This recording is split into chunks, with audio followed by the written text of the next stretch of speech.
লাউ দিয়ে বোয়াল মাছের এমন মজার রান্না আগে কখনো খেয়েছেন? যদি না খেয়ে থাকেন তাহলে আজকের রেসিপিটা শেষ পর্যন্ত দেখুন। প্রথমে লাউ ভালো করে কেটে ধুয়ে নিয়েছি।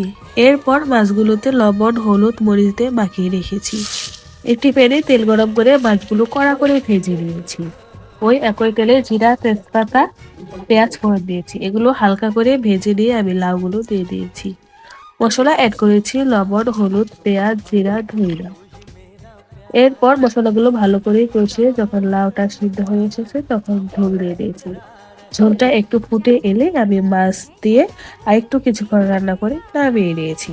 বিশ্বাস করুন, গরম ভাতের সঙ্গে এই রান্নার স্বাদ একবার খেলে বারবার খেতে ইচ্ছে করবে। আপনাদের বাসায় বোয়াল মাছ দিয়ে লাউ রান্না হয় কি? কমেন্টে জানাতে ভুলবেন না কিন্তু।